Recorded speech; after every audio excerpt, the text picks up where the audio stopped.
जय नमोस्तु तत्त्वं च नन्दे आनन्दे मौ चेयने नन्द सहा परमितते पदे वेन्दे पौ नमियो सिद्ध सुभा गुरुवेशे गोपति रुई गोपति ज्ञान सहकार तारण तरण समर्थ मुनि गुरु संसार निवास धम्म युक्त जिनेवर हम अर्थति अर्थ है जो भय विनाश भव जो मुनो ममल ज्ञान पर लो।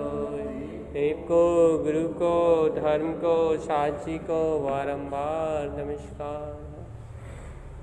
ओंकार वेदांति शुद्धात्म तत्त्वं वैमामि नित्यं तत्त्वार्थ सार्थं ज्ञानमयं सम्यक् दर्शने त्वं सम्यक् चरणं चैतन्यरूपम्।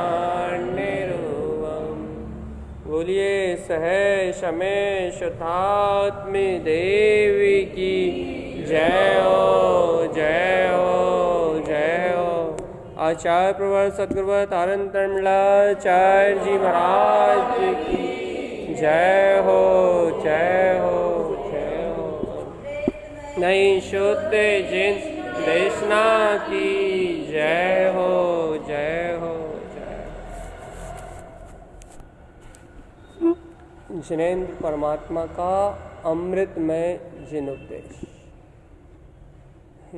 जिनेन्द्र परमात्मा का उपदेश का अर्थ तो समझते हो ना, जिसमें आनंद, शांति, उत्साह और जीव के लिए अनंत पुरुषार्थ छुपा हो। आत्मा के लिए अपने अनंत हित का मार्ग छुपा हो। जिनेन्द्र अर्थात क्या? अनंत दर्शन, अनंत ज्ञान, अनंत वीर की मूर्ति, जिनके अंतर में अनंत दर्शन, अनंत ज्ञान, अनंत सुख, अनंत वीर इस पल है, इस क्षण है। ऐसे अनंत की मूर्ति, ऐसे अनंत की ज्ञान में मूर्ति, जिनके अंतर ज्ञान से, जिनके स्वयं के अंतर वैभव से ये उपदेश प्रकट हो रहा है, जिनके अंतर वैभव से ये दिव्य ध्वनि उत्पन्न हो रही है। तो क्या दिव्य ध्वनि उत्पन्न हो रही है? क्या अंतर उपदेश उत्पन्न हो रहा है? कि यह जीव भी जो इस समय इंद्रिय से संयुक्त है, इंद्रिय विषय भोगों में संयुक्त हो रहा है, मन वचन काया रूप अपने आप को जान रहा है, ये जीव भी, ये जो अभी वर्तमान में यहाँ बैठा हुआ है ना, यह जीव भी जो अभी राग द्वेष विभाव मन वचन काय इन अज्ञान धारा में संयुक्त हो रहा है, यह जीव भी वैसी ही शक्तियों का स्वामी है। वैसे ही अनंत शक्ति इस जीव में भी है, वैसा ही अनंत सुख इस जीवात्मा में भी है। ऐसे स्वभाव का बोध करा रही है। क्या कौन बोध करा रहा है इस स्वभाव का? जिनेन्द्र भगवान की वाणी।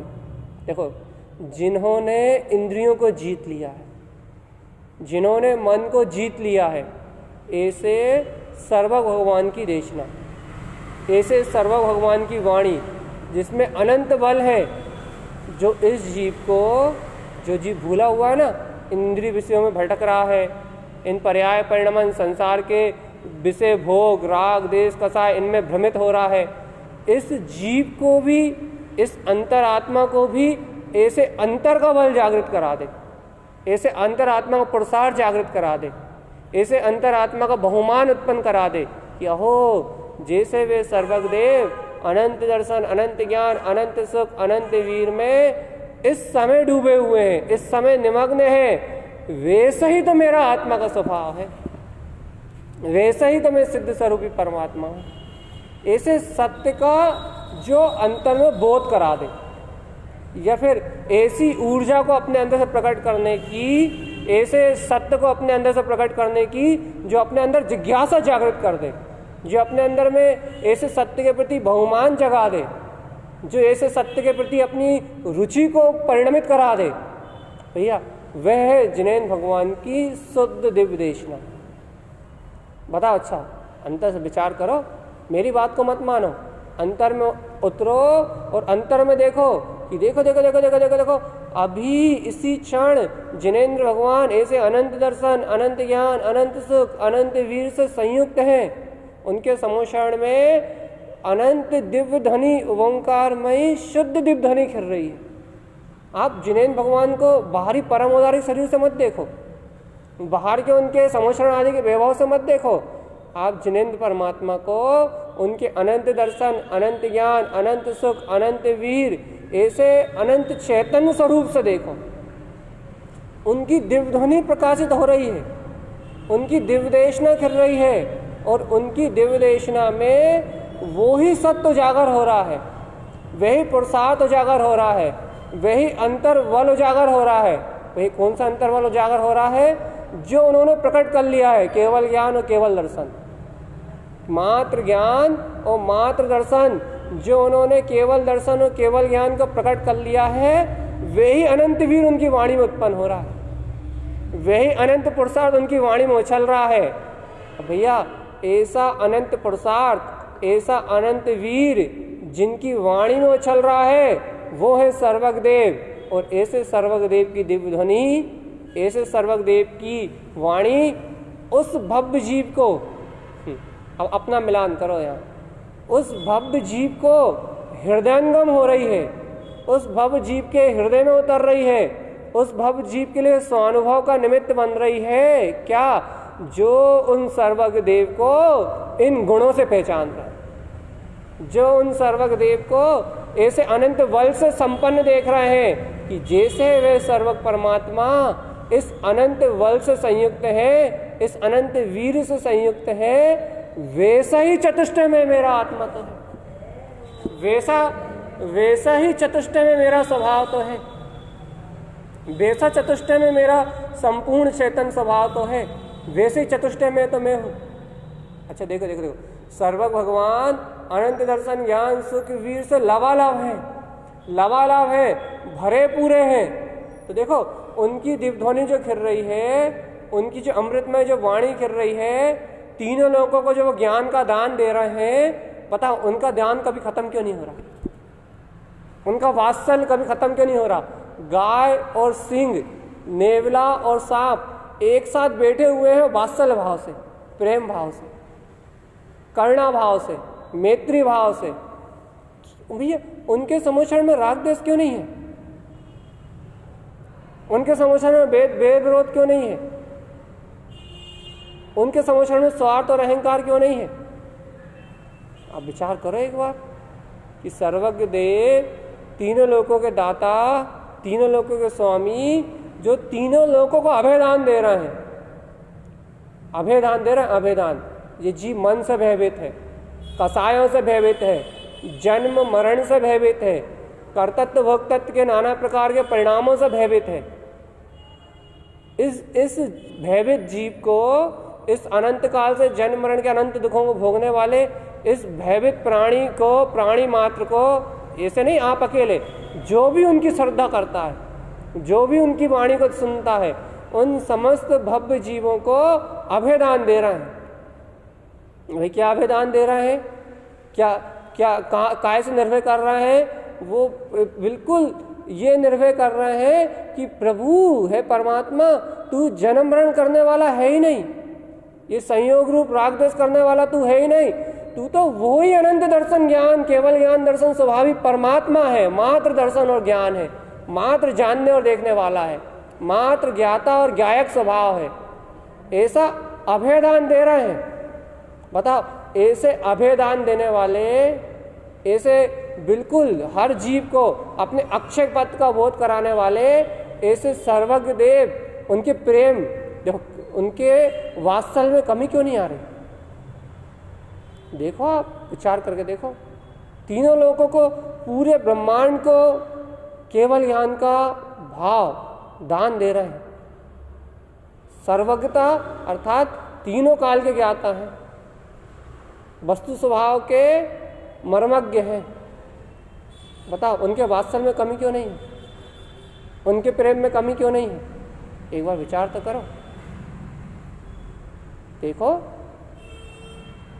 हर एक प्राणी को उसके अनंत वीर का बोध करा रहे हैं, हर एक प्राणी के अंदर में छुपी हुई उसकी गुप्त चैतन्य निधि का उससे परिचय करवा रहे हैं। लेकिन उसके बाद भी उनका उपदेश कभी रुक क्यों नहीं रहा? कभी उनके उपदेश में बाधा क्यों नहीं आ रही? कभी उन्हें किसी प्राणी से कुछ प्राप्त करने की भावना क्यों नहीं हो रही? विचार करो एक बार कि क्या है सर्व परमात्मा, आपके उपदेश में ऐसा क्या है, आपके हृदय में ऐसा क्या है, आपके अंतर में ऐसा क्या भरापन है? विचार करो एक बार। देखो ये बहुत बहुत गुप्त रहस्य है। यदि आपने इस रहस्य को जान लिया तो आपको ये बोध हो जाएगा क्या कि जिस जीव को अपने पूर्णत्व का बोध हो जाता है, जिस जीव को मैं वीतराग स्वभाव हूँ ऐसे स्वभाव का बोध हो जाता है, जिस जीव को मैं अंतर आत्मा हूँ, मैं अनंत दर्शन ज्ञान सुख वीर चैतन्यमय आत्मा हूँ, ऐसे अपनी प्रभुता का बोध हो जाता है, वह जीव किसी से पाने की इच्छा से रहित हो जाता है।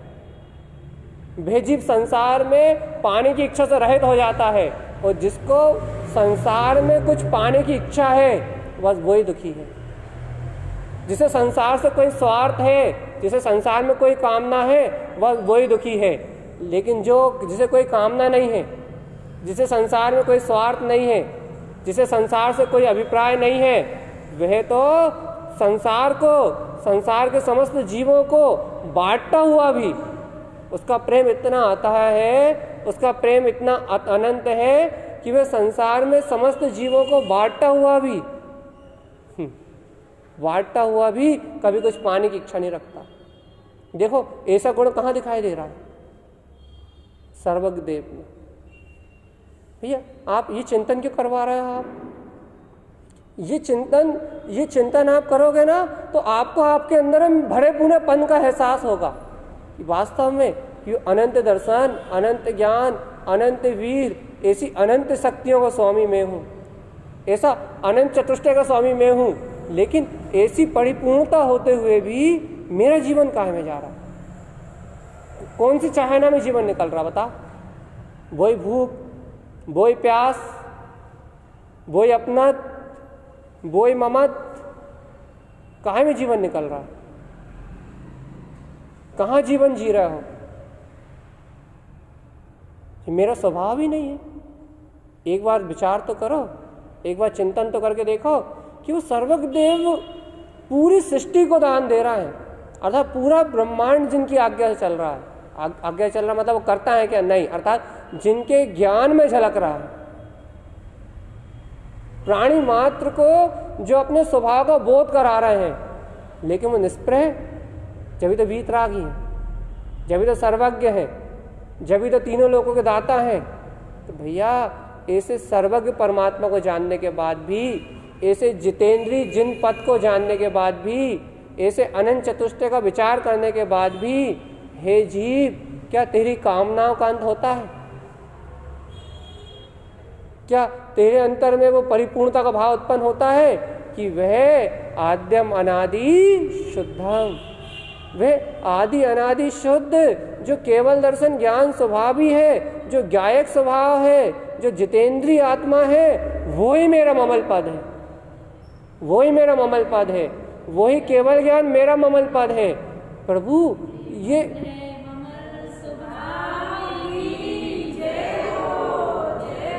प्रभु ये संसार में भिक्षा मांगते मांगते तो पूरा जीवन ही निकल गया।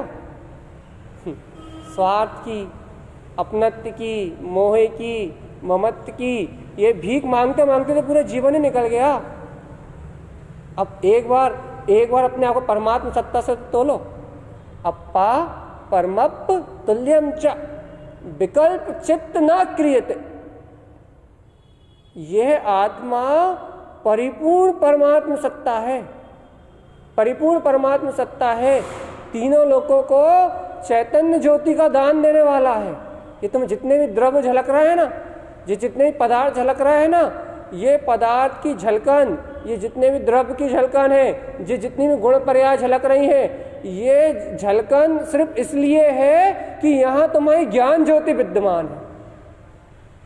एक बार महिमा तो ला अपने ज्ञान ज्योति की, एक बार महिमा तो ला अपनी ज्ञायक ज्योति की, कि यह तीनों लोकों में जितने ज्ञेय बन रहे हैं पदार्थ, जितनी द्रव्य, जितने गुण, जितनी पर्याय आपके ज्ञान का ज्ञेय बन रही हैं, ये सारी पर्याय जितनी भी आपके ज्ञान का ज्ञेय बन रही हैं, ये सारी पर्याय, ये सारा परिणामान जिनकी भिक्षा आप अनादिकाल से मांग रहे हो, जिन पर्याय की ओर अनादिकाल से आपकी दृष्टि है, यह सारी पर्याय, यह सारा परिणामान, ये सारा संसार मात्र आपका ज्ञान का ज्ञेय इसलिए है क्योंकि आप वह ज्ञान ज्योति हो, आप वह चैतन्य ज्योति हो, आप वह आनंद ज्योति हो, जिस आनंद ज्योति से ये सब परिणमित हो रहा है।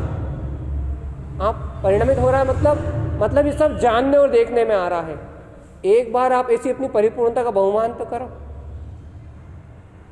भैया। इन ज्ञेयों की महिमा नहीं है, जो दिख रहा है उसकी महिमा नहीं है। अनादिकाल से यही भ्रमित है जीव कि अनादिकाल से मांगने की प्रवृत्ति यहीं से प्रारंभ हो रही है। कहाँ से प्रारंभ हो रही है? कि जो झलक रहा है उसको सत्य मान रहे हैं, अर्थात जो दिख रहा है, ज्ञेय रूप झलक रहा है, उसको सत्य मान रहे हैं। और यदि ज्ञेय रूप झलकने वाले को सत्य मान रहे हैं तो फिर उन पर्यायों की कामना हो रही है। कुछ चाहिए मुझे, कुछ प्राप्त करना है मुझे, वो स्वार्थ खत्म नहीं हो रहा, पर्यायों का स्वार्थ खत्म नहीं हो रहा, पर्यायों का अहम नहीं मिट रहा कि मैं तो कुछ हूँ। वर्तमान पर्याय को कुछ मान रहे हो, स्त्री हूँ, पुरुष हूँ, अपना अधिकार घर पे है, अपना अधिकार पति पे है, अपना अधिकार पत्नी पे है, धन पे है, अपना अधिकार समाज पे है। ये जो मानता है ना पर पे अपना अधिकार करने की, पर को पे अपना अधिग्रहण करने की जो अपनी ये मानता है ना, ये पर पे अधिग्रहण करने की मानता ही अपने दुख का कारण है। और जिस पे आप अपना अधिकार करोगे उससे आपको कामना होगी। क्यों? क्योंकि वहां परिपूर्णता नहीं है ना। परिपूर्णता क्यों नहीं है? क्योंकि परद्रव्य है। बहुत सूक्ष्म चर्चा है, थोड़ा सा उपयोग लगाओ। जब तक आप पर को मानोगे, जब तक आप पर पे अपना अधिकार लगाओगे, तो पर अपना स्वामित्व में नहीं है, पर अपना स्वभाव नहीं है। तो पर अपने स्वामित्व में ना होने से, पर अपने स्वभाव में ना होने से उसमें परिपूर्णता का बोध नहीं होगा। क्यों नहीं होगा भैया? क्योंकि वो एक समय की नश्वर पर्याय है, वह एक समय का क्षणभंगुर परिणाम है, और वह एक समय का क्षणभंगुर परिणाम बिला जाएगा, वह एक समय की क्षणभंगुर पर्याय बिला जाएगी। और आप अधिकार काय पे कर रहा है? उस पुद्गल पे। तो आपको उसकी कामना बनी रहेगी, हमेशा हमेशा उसकी चाहना बनी रहेगी। और जब तक ये कामना बनी हुई है, जब तक ये चाहना बनी हुई है, तब तक जीव को अपनी परिपूर्णता का बोध नहीं है। और जब तक जीव को अपने अंदर परिपूर्णता का बोध नहीं है भैया, जब तक ये भिखारीपन है। और भिखमंगेपन का नाम ही संसार है। संसार काहे चलता है? स्वार्थ से। स्वार्थ मतलब किसी से कुछ पाने की इच्छा, इसका नाम संसार। किसी से कुछ, पर से कुछ लेने की भावना, पर को ग्रहण करने की भावना, परिग्रह की अनुरक्ति, पर को ग्रहण करने का भाव, मात्र इसका ही नाम संसार है। क्या वास्तव में संसार से मुक्त होना चाहते हो? क्या वास्तव में संसार के दुखों से छूटना चाहते हो? क्या वास्तव में संसार की समस्त इच्छाओं कामनाओं से मुक्त होना चाहते हो? यदि आपका जवाब हाँ है, आपकी अंतरात्मा यदि हाँ बोल रही है, तो पहले ये बताओ तुम्हारा अधिकार काय पे है? क्या केवल ज्ञानी परमात्मा के समान अनंत दर्शन, अनंत ज्ञान, अनंत सुख, अनंत वीर जो मेरी आत्मा में इस पल है, इस क्षण है, इस समय में जिस अनंत चेतन ज्योति का स्वामी हूँ, क्या ऐसे अस्तित्व, क्या ऐसे चैतन्यमय स्वभाव का स्वामित्व का बोध है आपको? यदि ऐसे चैतन्यमय स्वभाव के स्वामित्व का बोध होगा तो आप संसार में संसारी जीवों के बीच में रहते हुए भी आपके अंदर में वात्सल्य होगा, आपके अंदर में प्रेम होगा, आपके अंदर में करुणा होगी, आपके अंदर में दया होगी, आपसे सभी जीवों के प्रति मैत्री का भाव होगा, कोई आपसे कलेशित नहीं होगा। क्यों? क्योंकि दुख तभी होता है जब सामने वाले का काम ना हो। यदि आप किसी को बांटोगे और निस्वार्थ भाव से बांटोगे तो कभी वो आपका विरोधी नहीं हो सकता, कभी वो आपका शत्रु नहीं हो सकता, ना कभी आपको उससे राग हो सकता, ना उससे कभी आपको द्वेष हो सकता। क्यों नहीं हो सकता भैया? क्योंकि प्रेम या वात्सल्य इस राग देश से बहुत परे है और आपकी कामनाओं का अंत सिर्फ यही हो सकता है बस, आपकी इच्छाओं का अंत सिर्फ यही हो सकता है बस। कहाँ हो सकता है भैया? अब आप बताओ। सर्वज्ञ भगवान की दिव्य देशना में, आपके हृदय की स्वीकारता में, आपके अंतर हृदय की स्वीकारता में आप स्वीकार करके बताओ। बस आज का विषय यही, आप स्वीकार करके बताओ क्या कि आप वो परिपूर्ण चैतन्यमय परमात्मा हो,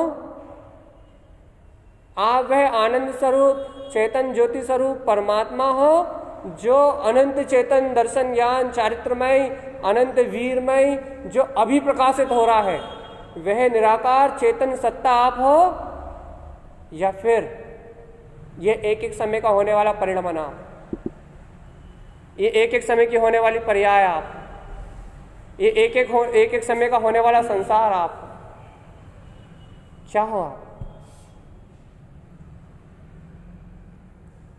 विचार करो। और ये विचार मन की सहायता से मत करना, क्योंकि मन तो अभी आपको हमारे कहने के साथ बह जाएगा, तो अभी कहने लगेगा मेरे साथ साथ कि नहीं मैं तो परमात्मा हूँ, वो जो अनंत प्रेम का सागर है, जो अनंत आनंद का सागर है, जो अनंत सुख का दरिया है, जो अनंत शांत है, सौम्य है, शीतल है, वो मन तो अभी ही आपको कहने लगेगा मेरे को सुन के। लेकिन आप अपनी आत्मविश्वास से बताओ, अपनी अंतर आत्मा की निष्ठा से बताओ। जिनेन भगवान के यदि आप शिष्य हो, जिन भगवान की यदि आप वाणी सुन रहे हो, तो आप उनके अनंत गुणों का, जैसे उनके अंदर में अनंत गुण प्रवाहित हो रहे हैं, वैसे अपने अनंत गुणों को देख के बताओ, वैसे अपनी अनंत सत्ता को देख के बताओ कि वास्तव में आपकी पहचान क्या है और आपका अधिकार क्या है। क्या हो इतने निशंक? क्या है इतनी निशंकता? क्या कि जब मैं परिपूर्ण गुणों का निधान हूं, जब मैं अनंत चतुष्टय का स्वामी हूं, तो मेरी जिंदगी किस कामना में निकल रही है? जरा में दुखी, जरा में सुखी। क्यों? जरा सी तृष्णा के कारण। जरा में दुखी, जरा में सुखी। क्यों? जरा सी कामना के कारण। बताओ, यदि इच्छा नहीं हो तो दुख का कोई कारण है? यदि चाहना नहीं हो तो आपका कोई शत्रु है? यदि किसी से कुछ लेना प्राप्त ना करना हो तो आपको किसी से राग है? अर्थात राग भी मात्र चाहना की दहाई है, द्वेष भी मात्र चाहना की दहाई है, और ये उत्पन्न होने वाला सारा संसार पुण्य पाप भी मात्र चाहना की दहाई है। और ये चाहना की दहाई हे चेतन राज, हे जीवराज, ये चाहना की दहाई मात्र उस समय मिट सकती है, ये चाहना की आग मात्र उस समय निर्जरित हो सकती है जिस पल तू सर्वज्ञ भगवान के द्वारा कहे हुए उपदेश को, या सर्वज्ञ भगवान के अंदर में जो दर्शन ज्ञान चारित्र प्रवाहित हो रहा है, उस केवल दर्शन, उस केवल ज्ञान में स्वभाव को तू स्वीकार करके इस सत्य को स्वीकार कर ले। क्या सत्य? क्या सत्य? कि इस विश्व के होने वाले परिणमन का मात्र मैं साक्षी हूं। ये कामना वासना ये मेरा स्वरूप नहीं है। मेरा स्वरूप तो केवल यानी परमात्मा की तरह आनंद में स्वरूप है। मैं तो भैया जिस दिन तुम्हारे अंदर बांटने की भावना उत्पन्न हो जाएगी, अर्थात जिस दिन तुम्हारे अंदर परिपूर्णता की भावना उत्पन्न हो जाएगी, बांटने की भावना ये नहीं कि दान देना, बांटने की भावना ये नहीं कि कुछ देने की बात कर रहे हैं हम, बांटने की भावना का मतलब ये है यहाँ परिपूर्णता का भाव उत्पन्न हो जाएगा, परिपूर्णता का भाव उत्पन्न हो जाएगा। क्या कि मैं तो वो चैतन्य में ही परमात्मा हूं ना। अच्छा बताओ, परमात्मा जिनेंद्र देव किससे क्या मांगते हैं? अच्छा चिंतन करके बताओ कि जिनेंद्र परमात्मा किससे क्या मांगते हैं? सोधर्मेंद्र से कि समोषण की रचना करा दो, या उन लाखों भव्य जीवों से कि तुम मेरे देश में सुनने आ जाओ, कुबेर से किससे क्या मांगते हैं? भैया बार बार सर्वभौम चिंतन क्यों करवा रहा है? अपने गुणों का मिलान किससे करोगे? मुझसे? अरे भैया मैं भी तो आपकी तरह साधारण एक जीव आत्मा हूं, अभी भीतराग तो मुझ में भी कहाँ है। आपके साथ मैं भी इन गुणों को कह के, सर्व भगवान के इन गुणों को कह के मैं भी इन गुणों की अनुमोदना कर रहा हूं, मुझसे आपका मिलान नहीं होगा। हाँ गुरु महाराज से हो सकता है क्योंकि वो वीतरागी थे, वो साधु थे। यहाँ आपको अपना मिलान आप किससे करोगे? आपको अपना मिलान करने के लिए वीतरागता ही चाहिए। तो संपूर्ण वीतरागता के नायक, अनंत दर्शन, अनंत ज्ञान, अनंत सुख, अनंत वीर में लीन, संपूर्ण वीतरागता के नायक सर्वज्ञ देव हैं। एक बार उनके गुणों से अपना मिलान तो करके बताओ। क्या इतना श्रवण करने के बाद भी क्या आपके हृदय में ये भाव आ रहा है? आपके अंदर में, आपके हृदय में परिपूर्णता का भाव आ रहा है? देखो देखो देखो, अभी भी अंतर में कोई ना कोई इच्छा, कोई ना कोई कामना, कोई ना कोई योजना, अंदर में कुछ ना कुछ चल ही रहा होगा कि ये करना है, ये पाना है, ये प्राप्त करना है। अरे एक तरफ कहते हो कि मैं बना बनाया सिद्ध हूं और दूसरी तरफ कहते हो कि मोक्ष जाना है। एक तरफ कहते हो कि मैं अनंत चतुष्टय का नाथ हूं, मुझे पर पर्याय की कोई कामना नहीं है, और दूसरी तरफ कहते हो कि भाई हम सम्यक दर्शन नहीं हो रहा। एक तरफ कहते हो कि तीनों लोगों का साम्राज्य मेरा है, मैं सुख स्वरूपी भगवान आत्मा हूं, आनंद स्वरूपी भगवान आत्मा हूं, और दूसरी तरफ कह रहे हो कि भाई संसार के दुख नहीं छूट रहा है, अर्थात संसार की कामना खत्म नहीं हो रही, इच्छा खत्म नहीं हो रही, वासना खत्म नहीं हो रही। बताओ क्या सत्य है? क्या सत्य है? क्या ये सत्य है कि आप परिपूर्ण आत्मा हो, या ये सत्य है क्या कि इच्छाएं और कामनाओं का कोई अंत नहीं, ये कभी खत्म ही नहीं होंगी? क्या सत्य है? करो विचार करो भगवान जी। आपका श्रद्धान देखो, आपके श्रद्धान को अपने ज्ञान के तराजू में तोल के देखो, आपकी अंतर भावना को अपने उपयोग की साधना में लाके तोल के बताओ आप कि आपके लिए क्या सत्य है। बुद्धि तो कह रही होगी कि नहीं भैया सर्व भगवान की वाणी सत्य है, वो अनंत दर्शन, अनंत ज्ञान, अनंत सुख, अनंत वीर सत्य है, लेकिन आपकी आत्मा काय का समर्थन कर रही है? आपकी अंतर आत्मा किसको सपोर्ट दे रही है? देखो भैया ये क्षयोपशम का मार्ग नहीं, ये अनुमोदना का मार्ग, ये क्षयोपशम का मार्ग नहीं है, ये गुणों से मिलान करने का मार्ग है। आपकी अंतरात्मा क्या पुकार रही है आपको, क्या संबोधन दे रही है आपको?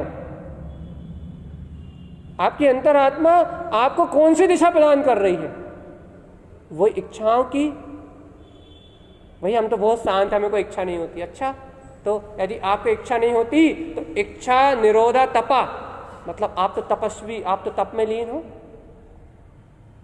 इच्छाओं, आप यदि कहते हो भैया हमें कोई आशा नहीं है, हमें कोई इच्छा नहीं है, हमें कोई कामना नहीं है, तो आचार्य परमात्मा की वाणी है, जिनेन्द्र परमात्मा की वाणी है कि जिसे इच्छा नहीं है, जिसे वीतरागता है, इच्छा निरोधा तपा, वह जीव सम्यक दर्शन, ज्ञान, चारित्र तो छोड़ो तप से संयुक्त है, वीतरागी।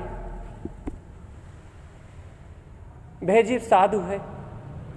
कहीं ऐसा तो नहीं कि आपका ये भेष मायावी हो, कहीं आप साधु तो नहीं, कहीं आप तपस्वी तो नहीं। एक बार विचार तो करो, चिंतन करो।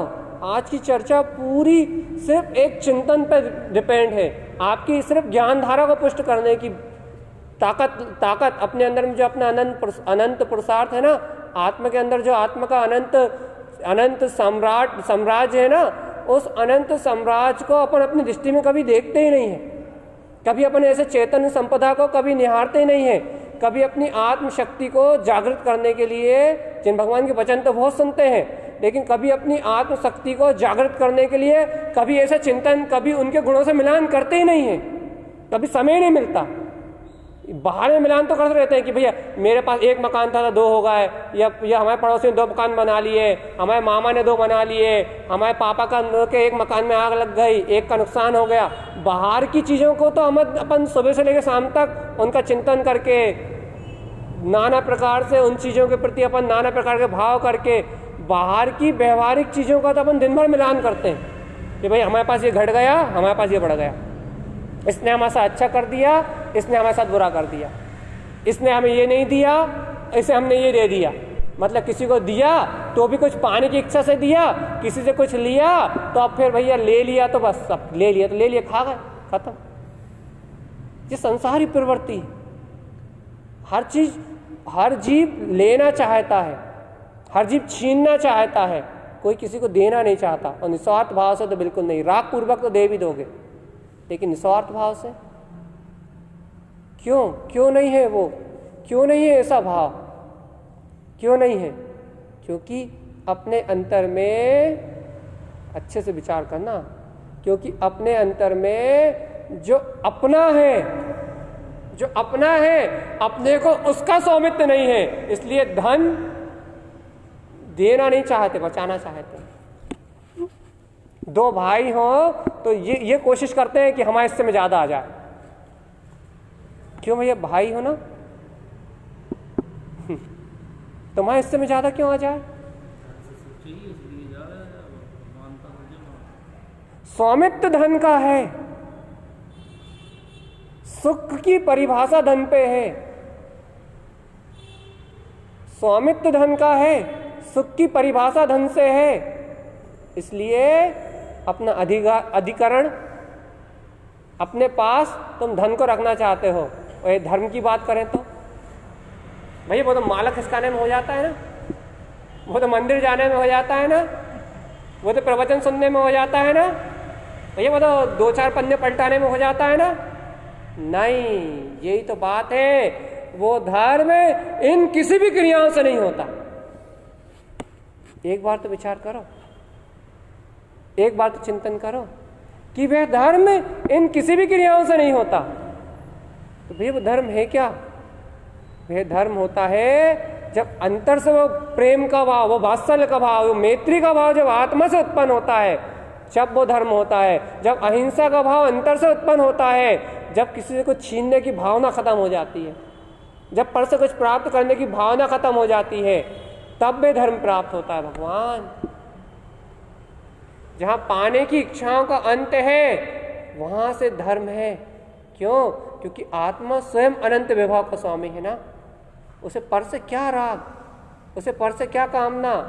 धर्म की शुरुआत, नोट करो इस बात को अपने जीवन में, यदि अपने आप को धर्मात्मा मानते हो तो, अपने आप को साधक मानते हो तो, धर्म की शुरुआत कभी भी कुछ प्राप्त करने में नहीं, प्राप्त करने की अर्थात चाहना में नहीं है। धर्म की शुरुआत अपने परिपूर्णता के बोध में है। क्या है भव्य आत्मा, पता जीवन के 50-50, 60-60 साल निकल गए भैया, क्या अपन ने ऐसे धर्म के बोध को प्राप्त किया कभी? क्या ऐसा रत्नत्रय अनंत दर्शन के साथ, अनंत ज्ञान के साथ, ऐसा सम्यक दर्शन ज्ञान चारित्र में रत्नत्रय की मूर्ति मेरा आत्मा है, क्या कभी ऐसे बोध को प्राप्त किया अपन ने? चर्चा तो बहुत सुनी कि सम्यक दर्शन ज्ञान चारित्र मोक्ष मार्ग का, कि सम्यक दर्शन ज्ञान चारित्र मोक्ष का मार्ग है। चर्चा तो बहुत सुनी, सिद्धांत तो बहुत सुने, लेकिन कि अंतर आत्मा ने कभी ऐसी गवाही दी कि हाँ वो रत्नत्रय का पिंड मेरा ही ज्ञान स्वभाव है? क्या कभी अंतर आत्मा ने ऐसी स्वीकारता करके दी? अरे परमात्मा, हे भगवान, हे प्रभु, यदि अंतरात्मा है तुम्हारी कभी ऐसी स्वीकारता करी होती ना कि वो रत्नत्रय का पुंज में परमात्मा हूं, तो मिथ्या दर्शन ज्ञान चाहिए की जो मिथ्या परिणति है इनसे विरक्त हो गए होते कब के।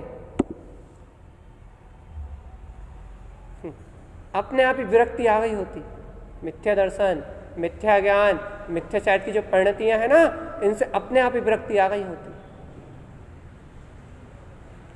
अच्छा तो बताओ, कब से कह रहे हो क्या भैया कि संसार झूठ है, संसार एक कल्पना है, शरीर नश्वर है, धन संपत्ति सब छूट जाने वाला है, कह रहे हो ना? एक बात बताओ, क्या एक क्षण भी, एक पल के लिए भी इस धन से, इस संपत्ति से, जिस शरीर को तो मिथ्या कह रहा है, मिथ्या शरीर से, क्या एक क्षण के लिए भावना अलग होके अपने निराकार चेतन स्वभाव के अनुभव में जाती है क्या? एक क्षण के लिए भी बताओ, एक क्षण के लिए भी बताओ,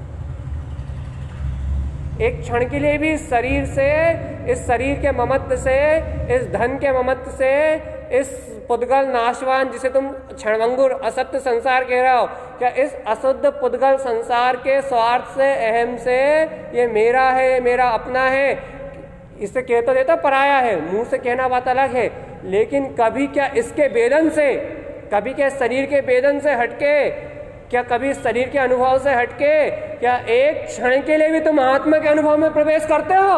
एक पल के लिए भी क्या निराकार आत्मा को स्पर्श करते हो चेतन?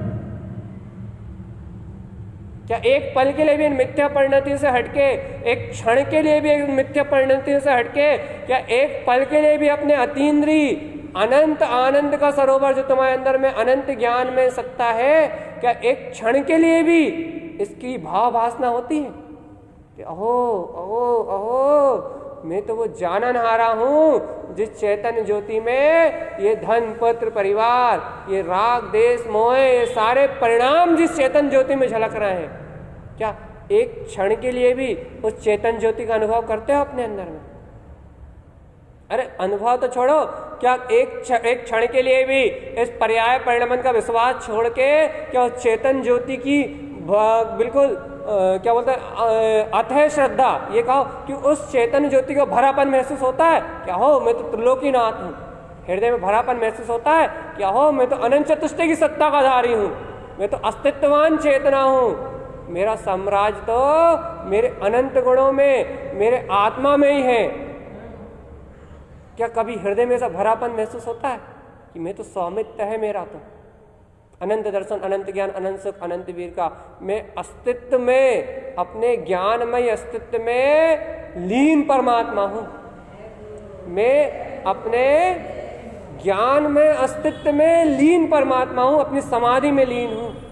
ये पर और ये पर्याय और ये परिणमन जो सामने से घट रहा है, ये तो एक समय का छल है बस। जैसे पानी में बुलबुले उठ के पानी में ही वीन हो जाते हैं, वैसे ये दिखने वाला सारा परिणमन ज्ञान में गे रूप झलक रहा है और ये ज्ञान में विलय हो जाता है। लेकिन भगवान जी ये ज्ञान में विलय हो जाता है, लेकिन ज्ञान तो सदा अविचल धारा की तरह, चैतन्य धारा की तरह, ज्ञान तो इन सब बुलबुलों से, समुद्र तो इन समस्त लहरों से अप्रभावी है, हमेशा अप्रभावी है। क्या कभी इन उठने वाले विकल्पों से, इन उठने वाले विकल्पों की लहरों से, इन उठने वाले भाव के बुलबुले से, उठने वाले जो भावनात्मक बुलबुले हैं, समुद्र में चलने वाली लहरें, जो चलने वाले जो विकल्प हैं, इन विकल्पों से परे मैं तो वो अतः जल हूँ, वह अतः ज्ञान हूँ, वह अतः ज्ञायक हूँ, वह अतः ज्ञान ज्योति स्वरूप परमात्मा हूँ। क्या एक क्षण के लिए भी आत्मन, एक पल के लिए भी आत्मन, क्या तुझे तेरे ज्ञान गंभीर, अचल, ध्रुव, अपनी शाश्वत सत्ता में किले हुए, किले अब साहबम, अपनी शाश्वत सत्ता में सिमटे हुए, क्या ऐसे चैतन्य स्वभाव का बोध जागृत होता है? बोध भैया, आत्मा के जागरण, आत्मा के बोध का नाम साधना। आत्मा के जागरण, आत्मा के बोध का नाम साधना है, सुनने सुनाने का नाम चर्चा है, सुनने सुनाने का नाम मात्र चर्चा है, वो चर्चा धर्म नहीं। फिर क्या क्या चारित्र खलु धम्मो, आचरण का नाम धर्म। स्वीकार करो, स्वीकार करो और अपने अंतर में देखो। चारित्र खलु धम्मो, आचरण का नाम धर्म है। क्या एक क्षण के लिए भी, एक पल के लिए भी क्या तेरा श्रद्धान तेरे स्वभाव रूप परिणमित होता है? भैया स्वभाव रूप श्रद्धान कब परिणमित होता है भैया? जब जीव अतीन्द्रिय स्वभाव का अनुभव कर लेता है, जब जीव का श्रद्धान इस मिथ्या संसार से पलट के अपने चैतन्य स्वभाव में आ जाता है, जब जीव अपने आत्म स्वभाव का अनुभव कर लेता है, जब उस जीव का श्रद्धान इस मिथ्या संसार की कल्पनाओं से पलट के अपने चैतन्य स्वभाव में आ जाता है, और जब जीव का श्रद्धान अपने चैतन्य स्वभाव की ओर पलट जाता है, उसी क्षण से उस जीव की दुनिया पलट जाती है, उसी क्षण से उस जीव की दृष्टि पलट जाती है। वह संसार से विमुख अपने चैतन्य की अनंत यात्रा की ओर निकल जाता है। एक बार आत्मानुभव होते ही इस जीव का अनादिकृत श्रद्धान जो मिथ्या था वो पलट के सम्यक हो जाता है। इसी का नाम मोक्ष मार्ग की यात्रा, इसी का नाम निर्वाण है। अब यहाँ कोई साधारण श्रावक मुझसे प्रश्न कर सकता है, क्या भैया हम इतनी तत्व चर्चा सुन रहे हैं, हम ये तत्व देशना सुन रहे हैं, जिनेन्द्र भगवान की वाणी सुन रहे हैं, तो भैया हम भी तो अपनी श्रद्धा कर रहे हैं ना, हम भी तो विश्वास कर रहे हैं ना, तो हमें ऐसा बदलाव क्यों नहीं दिख रहा? भैया देखो, मेरी बात को आपने पूर्णता से नहीं सुना। जो जीव उस स्वभाव का अनुभव कर लेता है उसका श्रद्धान पूर्ण रूप में पलट जाता है। अभी आप सुन रहे हो, अभी आप श्रद्धान कर रहे हो, अर्थात अभी आप विश्वास कर रहे हो, लेकिन आपका विश्वास कैसा है? अभी आपका श्रद्धान गुण नहीं पलट रहा। फिर आपकी श्रद्धान गुण की जो पर्याय है, उस पर्याय में अभी आप बुद्धिपूर्वक निर्णय कर रहे हो कि हाँ मैं स्वभाव हूँ, मैं तत्व हूँ। आप बुद्धिपूर्वक विचार कर रहे हो, अभी आप बुद्धिपूर्वक प्रयास कर रहे हो। ये बुद्धिपूर्वक प्रयास करते करते, ये बुद्धिपूर्वक अभ्यास करते करते, ये जिनेन्द्र भगवान की देशना को सुनते सुनते, जिस दिन ये विश्वास के एक झटके से आपको एक समय के लिए शुद्धात्म अनुभूति होगी, उस समय एक समय की जो शुद्धात्म अनुभूति होगी, उसके बाद जो आपका श्रद्धान पलटेगा वो आपकी दृष्टि का परिवर्तन कहलाता है। भैया जो अभी हम सुन रहे हैं, वह अभी वह श्रद्धा गुण की जो आपकी पर्याय है ना, उस पर्याय में आप बुद्धिपूर्वक मनन करके, चिंतन करके अपने पुरुषार्थ को, अर्थात अपने विश्वास को इस ओर जमा रहे हो।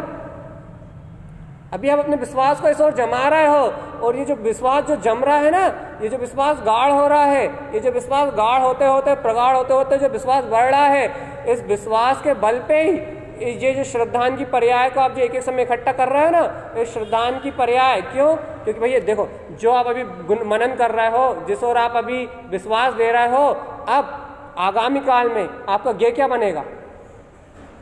जिसका अभी आप विश्वास कर रहे हो, जिसे आप अपने सान्मुख रख रहे हो, जिस देशना को आप अभी आप सुन रहे हो, आगामी काल में ये देशना लब्धि तो आपका ज्ञेय बनेगी। यही तो होनार तैयार होती है, इसी को तो कहते हैं होनार, इसी को कहते हैं काल लब्धि। क्या ये जो आप सुन के, ये जो आप विश्वास कर करके जो आप अभी इकट्ठा कर रहे हो ना, यही देशना लब्धि और काल लब्धि के रूप में आएगा, और वो काल लब्धि के रूप में जब आएगा तो यही आपके ज्ञेय में बनेगा। जो विश्वास आप कर रहे हो ना, यही आपका ज्ञेय बनेगा, और जब ये आपका ज्ञेय बनेगा तो अंतर से पुरुषार्थ जागेगा, और वो पुरुषार्थ एक समय में शुद्धात्म अनुभूति करवाएगा। और भैया यहाँ जो बैठे हैं उनमें से 70% लोग शुद्धात्म अनुभूति कर चुके हैं, उनका श्रद्धान पलट चुका, उन्हें आत्म अनुभूति हो चुकी है, उनकी दिशा आप पलट चुकी है। वो जिनकी नहीं पलटी वो अभ्यास में लगे हुए हैं, एक क्षण में पलट जाएगी, उसका चिंता मत करो, उसकी चिंता मत करो, वो अपने आप ही एक क्षण में पलट जाएगी। लेकिन भगवान जी, वो जिनकी रुचि पलट जाती है, उनको स्वाभाविक आत्मा का चिंतन चलता रहता है, उनकी स्वाभाविक दृष्टि स्वभाव की ओर जाती रहती है, उनकी स्वाभाविक आत्म स्वभाव के प्रसाद की ओर लगन लगती रहती है। क्यों? क्योंकि उनको सम्यक का वीर अपने आप ही काम करता रहता है। लेकिन भैया अभी वर्तमान में अपन तो अपने सामर्थ्य में लगे रहो। सही बताओ क्या वे अनंत परमात्म सत्ता, जो अनंत करुणा, अनंत प्रेम में, वो अनंत रसन, अनंत ज्ञान, अनंत सुख, अनंत वीर, जो गुण सर्वज्ञ परमात्मा में मुझे व्यक्त दिखाई दे रहे हैं, क्या ऐसे जिनेंद्र भगवान की आपको श्रद्धा है? भैया कैसी श्रद्धा कि जैसे अनंत गुण वहां प्रकाशित दिखाई दे रहे हैं, वो उनके गुणों का प्रकाश नहीं, वो गुण तो निराकार है, वो गुण तो गुण में है। वह गुण जो मुझे प्रकाशित दिखाई दे रहे हैं, वह गुण मेरा ही प्रतिबिंब है, वो मेरी चेतना है, वो मेरा ही होने वाला दर्शन है।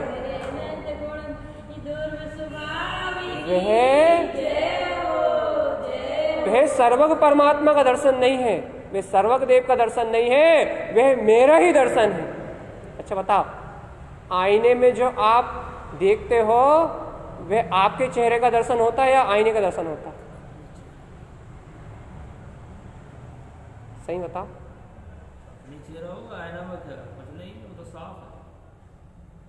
आईने में जो आप देखते हो उसमें आपके चेहरे का ही दर्शन होता है और किसी का दर्शन होता है? पक्का? एक बार और विचार कर लो, बाद में पलटना नहीं। थोड़ी देर पलटना मत, बिल्कुल। आईने में जो आप देखते हो वो आपका दर्शन होता है भैया। ऐसे ही जो आप अपने श्रद्धान की निर्मलता में देख रहे हो ना कि सर्वज्ञ देव अनंत दर्शन, अनंत ज्ञान, अनंत सुख, अनंत वीर, अनंत सत्ता के प्रकाश में प्रकाशित परम आनंद में आनंदित हो रहे हैं, जो आप ज्ञान की निर्मलता में उनके गुण देख रहे हो, वो उनके गुणों का दर्शन नहीं, आपकी आत्मा के गुणों का दर्शन है, आपके चैतन्य स्वभाव का दर्शन है, आपकी ज्ञान विज्ञान में सत्ता का दर्शन है। लेकिन हे चेतन राजा, क्या भ्रम में हो कि मैं आईने में देख रहा हूँ, आईने को देख रहा हूँ? तुम आईने को नहीं देख रहा है, तुम सर्वज्ञ भगवान की देशना को नहीं देख रहा है, तुम सर्वज्ञ भगवान की दिव्य ध्वनि को नहीं सुन रहा है, तुम अपनी अंतर आत्मा की ही आवाज को सुन रहे हो, तुम अपने अंतर प्रसाद की, अपनी चेतना की भावना को सुन रहे हो। तुम्हारा ज्ञ तुम्हारा ज्ञान ही है, तुम्हारा ज्ञ मेरे शब्द, तुम्हारा ज्ञ तुम्हारा ही उपादान है, तुम्हारा ज्ञ तुम्हारी होनार है, तुम्हारा ज्ञ तुम्हारी काललब्धि है। भगवान तुम ये भ्रम छोड़ दो कि मैं सुना रहा हूँ, तुम ये स्वीकार करो कि तुम्हारी होनार, तुम्हारी काललब्धि और तुम्हारी पूर्व की अनुमोदना इकट्ठा होके तुम्हें ये सत्य सुना रही है। यहाँ निमित्त तो अकिंचित कर है, यहाँ निमित्त तो गौण है, यहाँ महिमा तो उस दर्शन ज्ञान में अपने अतुलित जिन स्वभाव की। कौन सुना रहा है? किसका दर्शन कर रहा है? कौन बैठा है यहाँ? मेरे अलावा कोई है? मेरे अलावा कोई देखता है? मेरे अलावा कोई अनुभव करता है? मेरे अलावा कोई मुझे मुझसे मिला सकता है? कोई नहीं मिला सकता। फिर क्या है? भ्रम कहाँ है? बस जो अपना मैं है वो अपने अनंत दर्शन ज्ञान सुख वीर अपनी सत्ता, अपने अधिकार में, अपने अस्तित्व में स्वीकार करने तैयार नहीं है, और पर को स्वीकार करने तैयार है।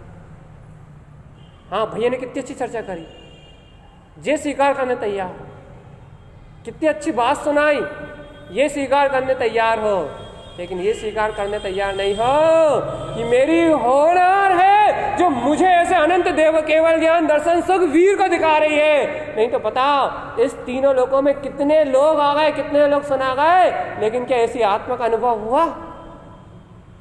यदि किसी के सुनाने से, यदि किसी के जगाने से कोई जागता भगवान, तो मैं सबको ही नहीं जगा देता, मैं सबको ही बुला के यहाँ बिठा नहीं लेता, मैं सबको प्रवचन नहीं सुना देता। सब समोसर से चले गए होते ना। हाँ, कितने समोषण में यात्रा करके आ गए, सब निर्वाण नहीं चले जाते। भगवान क्या एक बार अपने अंतरोन्मुख दृष्टि करके, अपने अंतरंग का विचार करके तो बताओ। अपना बहुमान नहीं है, अपने बहुमान होना चाहिए। ये वही सिर्फ इतनी सी, ये पूरी चर्चा का सार इतना ही है। ये अनंत परमात्मा, अनंत प्रेम, अनंत वात्सल, अनंत रस, अनंत ज्ञान, अनंत सुख, अनंत वीर, ये पूरी चर्चा करने का मात्र अभिप्राय इतना ही है कि आपको एक बार अपनी अनंत शक्ति का गौरव तो आए कि मेरे पास क्या निधि है। जिस निधि को भूल के मैं भिखारी बन के भटक रहा हूं, जिस निधि को भूल के मैं दर दर की ठोकरें खा रहा हूं, जिस अस्तित्व का विस्मरण करके मैं अनादिकाल से जन्म मरण कर रहा हूं, वास्तव में उस संपूर्ण सत्ता का स्वामित्व तो मेरे अंतर में ही है। बस भैया सिर्फ इतनी सी कमी है कि उस परिपूर्णता को स्वीकार करने की भावना नहीं है। भाव भ्रमण कब, अच्छा बता, भाव भ्रमण कब तक? जब तक पर की भावना, और निज की भावना है तो पता। अच्छा मोक्ष मार्ग कितना कठिन, कितना कठिन? जब तक पर की भावना है तब तक मोक्ष मार्ग, और स्व की भावना है तो यहां बैठे हुए भी मोक्ष है क्या?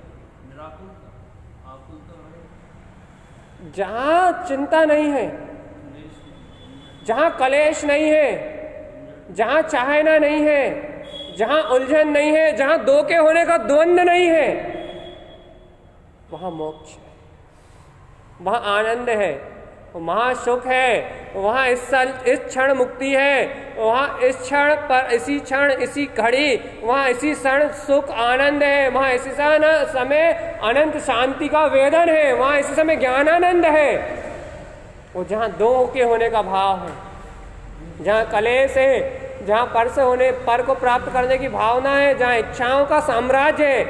इच्छाएं होने से देखो स्वाभाविक भूख लगेगी, भूख लगने से कोई समस्या नहीं है, लेकिन भूख मुझे लगती है, मैं भोजन के बिना नहीं जी सकता, ये मानता, ये दुख का कारण है। यहां जहां भूख नहीं लगेगी ये नहीं कह रहा मैं, क्योंकि वर्तमान में जो संयोग है उस अनुरूप परिणमन तो होगा। ये नहीं कह रहा कि तुम्हें वस्त्र की आवश्यकता खत्म हो जाएगी, तुम्हें रात में ठंड लगेगी तो तुम चद्दर नहीं ओढ़ोगे, मैं ये नहीं कह रहा अभी। लेकिन मैं ये कह रहा हूं क्या, ये चद्दर भी मेरा है और ये शरीर भी मेरा है। जब तक ये मेरापन है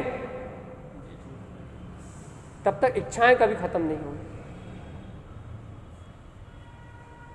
और जब तक इच्छाएं खत्म नहीं होंगी, आप कितने ही अभ्यास कर लो, कितने ही स्वाध्याय कर लो, जब तक निकांक्षित पना नहीं आएगा, पहले स्वभाव में निशांक और दूसरा निकांक्षित, मुझे कांक्षा रहे ध्रुव स्वभाव, जब तक ये आपको आपकी परिपूर्णता का बोध नहीं होगा कि मैं तो अपने में परिपूर्ण हूं, मुझे किसी चीज की कामना नहीं है, मैं तो अपने आप में भरा पूरा परमात्मा हूं, जब तक आपको निकांक्षित पने की सिद्धि नहीं होगी तब तक सम्यक दर्शन का मार्ग खुलने वाला।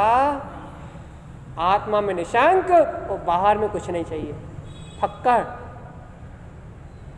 ये मार्ग समर्पण का मार्ग, ये मार्ग त्याग का मार्ग है। यहाँ क्या छोड़ना है? या बाहर में कुछ नहीं छोड़ना, यहाँ अपनी मिथ्या मान्यताओं को छोड़ना, यहाँ बाहर में किसी के सामने नहीं झुकना, यहाँ अपनी अंतरात्मा के प्रति झुकना है, जिन पर भगवान के सिद्धांतों के प्रति समर्पण करना है। यहाँ बाहर में किसी को कुछ नहीं देना, यहाँ बाहर में किसी से कोई समझ में नहीं बनाना, यहाँ समझ में बनाना है तो अपने समता भाव का, अपने साम्य भाव का, अपने आप में मध्यस्थ रहना है। नोट कर लो इन बातों को। यहाँ बाहर में किसी को कुछ नहीं देना, तो भैया क्या करना है? यहाँ यदि स्वयं को कुछ देना है तो स्वयं को संबोधित करना है आपको। यहाँ बाहर से किसी से कोई समझ में नहीं बनाना, यदि आपको कोई समझ में बनाना है तो अपने अंतर परिणति से समझ में बनाना है कि वो विवाह भाव में रत ना हो, मध्यस्थ भाव में रहे। ये नहीं कह रहा कि विवाह भाव ना चले, विवाह भाव चलेंगे, लेकिन वो विवाह भाव में मध्यस्थ रहे, अपने ज्ञान भाव का होश रहे। यहाँ किसी के सामने नहीं झुकना आपको, यहाँ आपके उपयोग को झुकना है तो अपने अंतर में झुकना है। यहाँ आपको किसी को प्रणाम नहीं करना, बाहर में किसी को अभिवादन नहीं करना। यदि यहाँ आपको किसी को प्रणाम करना है तो विंद संयुक्त शास्त्रम, अपनी निर्विकल्प सत्ता को, यदि यहाँ आपके उपयोग को झुकना है, यहाँ आपको नमस्कार करना है, तो प्रणमामि नित्यम तत्वार्थ साधम। प्रणमामि नित्यम तत्वार्थ साधम क्या? अपने आत्म स्वभाव की प्रतीति। यदि आपको नमस्कार करना है तो अपने ध्रुव स्वभाव को। भैया यहाँ पर का तो कोई व्यवहार ही नहीं है।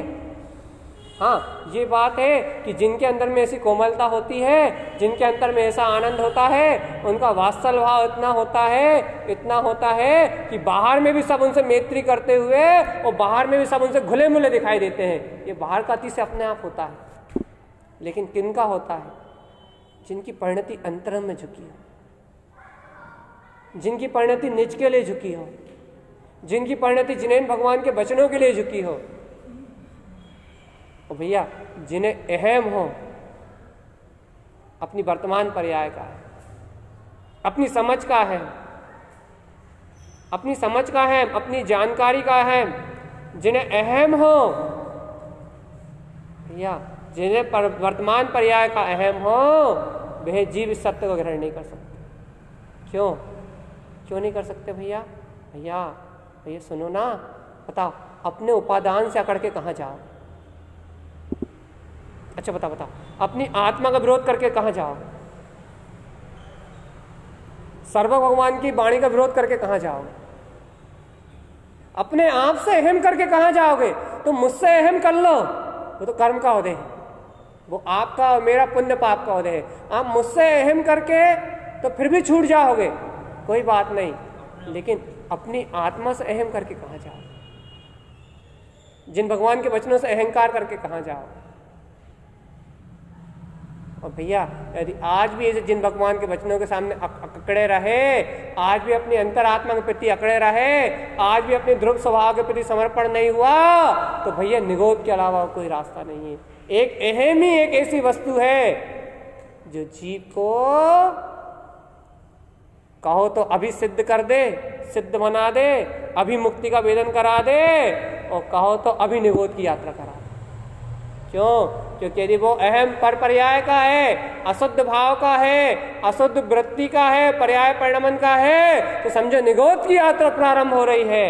और यदि वो अहम मानव मान लोकांतम ध्रुवम, मैं अनंत चतुष्टय का धारी परमात्मा हूँ, जिन भगवान के वचनों का है, अपनी आत्मा का स्वाभिमान है, अपने आत्म स्वभाव जिन वचनों का बहुमान है, जिन वचनों की जय जयकार है, तो वो कहो तो अभी मुक्ति की यात्रा प्रारंभ करा दे। एक अहम ही तो है भगवान, जो डर डर की ठोकरें खिला दे, और एक अहम ही तो है जो तुम्हें अनंत चतुष्टय का साम्राज्य मालिक बना दे, तीनों लोगों का नाथ बना दे। बताओ किसको स्वीकार करते हैं? इतना सुनने के बाद भी किससे प्रेम करते हो? कल भी कहा था, जिन प्रियो कि जिनेन भगवान की तरह, जिन भगवान के वचनों से प्रेम उमड़ता है, जिनेन भगवान को तीनों लोगों के प्राणियों से प्रेम उमड़ता है, तीनों लोगों प्राणियों से वात्सल्य करते हैं। लेकिन क्या तुम्हें ऐसे जिन स्वरूप से प्रेम होता है? उन्हें तीनों लोगों के प्राणियों से प्रेम क्यों उमड़ता है? क्योंकि उन्हें एक अपने जिन स्वभाव से प्रेम है, उन्हें तीनों लोगों के प्राणियों में मात्र जिन स्वभाव दिखता है। तुम्हें लगता है कि उन्हें तीनों लोगों के प्राणियों से प्रेम है, लेकिन भगवान उन्हें तीनों लोगों के प्राणियों से नहीं, उन्हें अपने जिन स्वभाव से प्रेम है। जिन स्वभाव से प्रियता होने से, जिन स्वरूप से प्रियता होने से ऑटोमेटिक ऐसा व्यवहार प्रकट होता है कि तीनों लोगों के में प्रेम, वात्सल्य, रूप, वाणी अति से प्रकट हो जाते हैं। ये बाहर में अति से प्रकट होता है। तुम्हें दिखता है कि तीनों लोगों में वात्सल्य है उनका, तीनों लोगों के चराचर जीवों से प्रेम है उनका, लेकिन भगवान सत्य कहो तो वे जिन स्वभाव के अलावा किसी को नहीं चाहते। इसलिए तो उन्हें किसी जीव से कोई भावना नहीं, इसलिए तो उन्हें किसी जीव से कोई चाहना नहीं। और अपन अपने जिन स्वभाव को छोड़ के बाकी पूरी दुनिया को चाहते हैं, धन को भी चाहते हैं, पुत्र को भी चाहते हैं, परिवार को भी चाहते हैं, मान भी चाहते हैं, समाज भी चाहते हैं, अपने आप को सबसे अच्छा दिखाना भी चाहते हैं। अरे 90% जीव तो इसमें मर गया कि वो अपने आप को दुनिया की नजरों में साबित करना चाहता है कि हम कितने धर्मात्मा हैं, हम कितने अच्छे हैं। सही कह रहा है। 90% जीव तो इसमें ही पिस गया कि वो लोगों को ये दिखाना चाहता है कि हम ईमानदार हैं, लेकिन उसके मन में उतर के देखो तो उससे बड़ा चोर। आपकी नहीं कह रहा, मैं अपनी कह रहा हूं। मुझसे बड़ा पापी, मुझसे बड़ा चोर, मुझसे बड़ा दुराचारी, मुझसे बड़ा मायाचारी इस दुनिया में कोई नहीं है। मेरे मन में, इस मन में इतनी अनंत चाहना है, इतनी अनंत कामना। आप ये मत सोचो कि आपसे कहा जा रहा है, ये मन का स्वरूप ही ऐसा है। वासनाओं का पिंड है ये, इच्छाओं का समूह है ये, अज्ञानता का पूरा घर है ये। यदि इसके अंतर उतर के देखोगे तो इतना स्वार्थ, इतना अहंकार, इतना मान, इतनी माया, इतना अपना, इतना कर्तव्य मिलेगा आपको कि आप पूरी दुनिया के पाप मिला लो और इस मन की एक समय की चाहना मिला लो, आपको आपसे बड़ा पापी हो कोई नहीं दिखेगा। ये है वासनाओं का पिंड, ये है इच्छाओं का पिंड, ये मन का स्वभाव ही ऐसा है। लेकिन हे प्रभु, क्या कभी इस वासनाओं के पिंड को जानने के बाद भी, इन इच्छाओं के समुदाय के पिंड को जानने के बाद भी, क्या कभी इससे विरक्त होने की भावना आई? क्या कभी इस मन से ऊपर उठने की भावना आई? क्या कभी इस मन से विरक्त होने की भावना आई? क्या कभी तुमने देखा कि इस मन से अतीत, इस मन की इच्छाओं से परे मेरा अनंत चतुष्टय में स्वभाव तो इसी क्षण मेरे अंदर प्रकाशित हो रहा है प्रभु, जिसके एकमात्र एक क्षण के दर्शन से, जिसके एकमात्र के मिलन से ये अनादि काल की चतुर्गति की यात्रा एक क्षण में छीन हो जाती है। ऐसा मेरा स्वामित्व, ऐसा मेरा प्रभुत्व तो मेरे अंतर इस समय विराजमान है। क्या कभी सत्ता की ओर, क्या कभी इस गुप्त स्वभाव की ओर दृष्टि गई?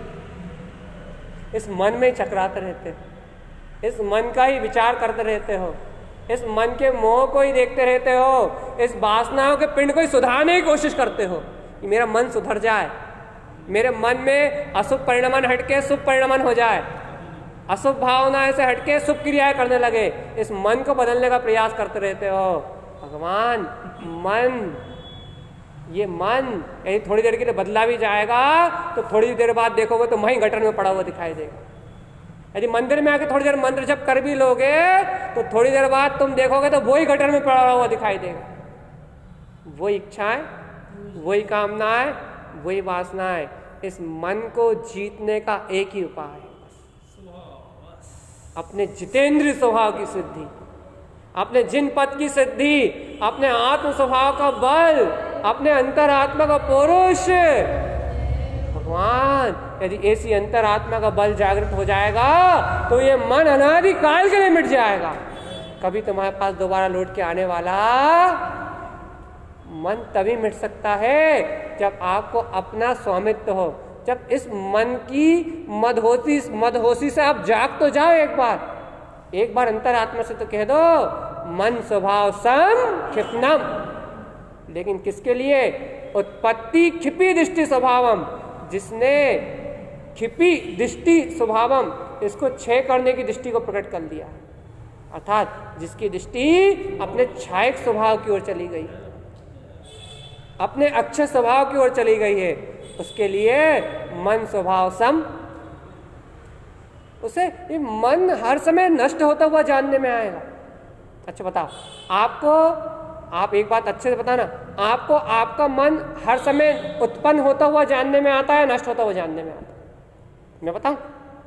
उत्पन्न होता हुआ, नई नई इच्छाओं के साथ, नई नई कामनाओं के साथ, और ज्ञानियों को नष्ट होता हुआ, अर्थात इच्छाएं दमन हो रही हैं, कामनाएं दमन हो रही हैं, इच्छाएं मिट रही हैं।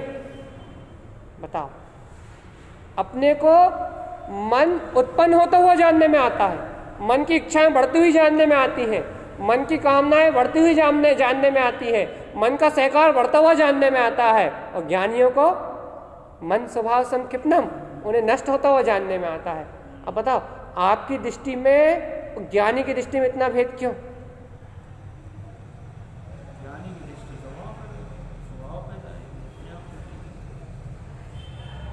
एक बार विचार करो बस।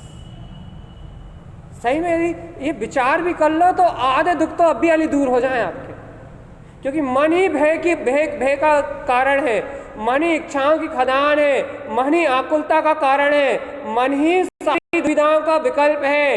ये मन ही तो है जिसके हारे हार और जिसके जीते जीत। मन ही तो है जो पल में मार दे और पल में जगा दे। मन ही तो है भगवान। यदि एक बार इस मन का विचार ही कर लो, इस मन के स्वरूप का विचार ही कर लो, तो अप्याली हृदय में 90% आपकी आकुलता तो बेसी खत्म हो जाए, 90% आपके दुख तो अप्याली मिट जाए। मन है, मन का स्वभाव तो ऐसे ही पलटने का भैया। इसलिए मन का विश्वास, यही तुम्हें अभी अच्छे भाव चलने लगे तो इनका विश्वास भी मत करना, और बुरे भाव चलने लगे तो इनका विश्वास भी नहीं करना। ये मन तो ऐसा परिवर्तनशील ही है, इसको मिटाने का एक ही उपाय है, आद्यम अनादि शुद्धम, अपने आत्मा के बल को जागृत कर। चलो समय हो गया, इसलिए यहीं छोड़ना है, कल इसी चर्चा को यहीं से आगे उठाएंगे। क्या एक बार विचार तो करो कि जैसे सर्वज्ञ देव अनंत दर्शन, अनंत ज्ञान, अनंत वीर और अनंत बल के स्वामी है, वैसे ही मैं मन स्वभाव वाला नहीं हूं, वैसे मैं मन की कामनाओं के स्वभाव वाला नहीं हूं, वैसे मैं मन की कांक्षा वाला नहीं हूं। मैं जैसे जिनेंद्र देव अपने आत्म स्वभाव वाले हैं, वैसा आत्म स्वभाव वाला मैं हूं। एक बार अपनी आत्मा का विश्वास तो जागृत करो। ये आत्मा, एक बार ऐसी अंतरात्मा का स्वभाव, ऐसी एक बार अपनी अंतरात्मा का विश्वास तो जागृत करो कि मैं ऐसा अंतरात्म स्वभाव वाला हूं, मैं ऐसी कांक्षा के स्वभाव वाला। बस आज से लेकर कल तक आपके लिए सिर्फ एक ही भावना है, बस एक बार अंतरात्मा से विचार तो करो कि मैं जिनेंद्र जैसे स्वभाव वाला हूं, ये मन के स्वभाव वाला। क्या मैं आनंद जैसे स्वभाव वाला हूँ, केवल दर्शन ज्ञान चारित्र में और रत्नत्रय का पुंज ऐसे अनंत चतुष्टय में स्वभाव वाला हूँ मैं, या जो पापी मन दिखाई देता है, इच्छाओं वाला, कामनाओं वाला, राग वाला, द्वेष वाला, मैं किसके स्वभाव वाला हूँ? एक बार विचार करो, और विचार करके बिल्कुल पक्का करो, बिल्कुल फाइनल करो कि मैं किसके जैसा स्वभाव वाला हूँ। एक बार अपने स्वभाव का निर्णय करो कि ये मन मेरा स्वभाव है या जो अनादि निधन है, जो शाश्वत है, जो ध्रुव है, जो अस्तित्व है, जिसके होने से मन भी ज्ञेय बन रहा है, मन भी जानने में आ रहा है, मन में जिसकी शक्ति परिणमित हो रही है। ये मन तो एक अष्ट कमल की तरह एक छोटा सा हिस्सा है हृदय के बगल में, नाड़ियों का और धमनी का, ये द्रव मन तो, लेकिन इस द्रव मन के पीछे जो भाव मन परिणमित हो रहा है, वो भाव मन तो तुम्हारी चेतना का ही परिणाम है ना। एक बार बताओ, यदि ये भाव मन नहीं होगा तो द्रव मन कुछ कर सकता है क्या? कुछ नहीं कर सकता। अच्छा एक बात बताओ, यदि वो चेतना नहीं होगी तो भाव मन प्रकट हो सकता है क्या?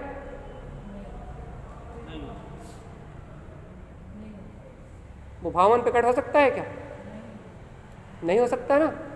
एक बात अच्छे से विचार करके बताओ, यदि उस चेतना के नहीं हो रहे, यदि वो आत्मा नहीं रहे, वो चेतन ज्योति नहीं रहे, तो यदि वो भावमन प्रकट नहीं हो सकता तो तुम वो भावमन हो या चेतना हो? स्वीकार क्यों नहीं करते भगवान?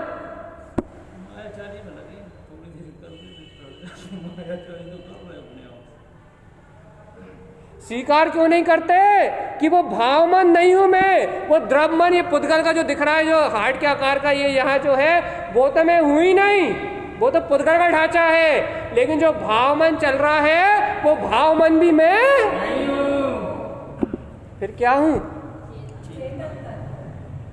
भैया? यदि ये विचार में आ जाए तो चेहरे की प्रसन्नता एक सेकंड के लिए जीवन से खत्म नहीं हो सकती। स्टाम्प पे लिख के दे रहा हूं, क्योंकि मन से भय है, भाव से डर है। यदि आपको ये चीज स्वीकारता में आ जाए, ये चीज स्मरण में आ जाए, तो मैं लिख के दे रहा हूं, रात में भी यदि सोते में भी आपकी फोटो खींची जाए तो स्माइल में फोटो आएगी। स्माइल करना नहीं पड़ेगी, क्यों? क्योंकि भगवान मन ही शल्यों की रेखा खींचता है।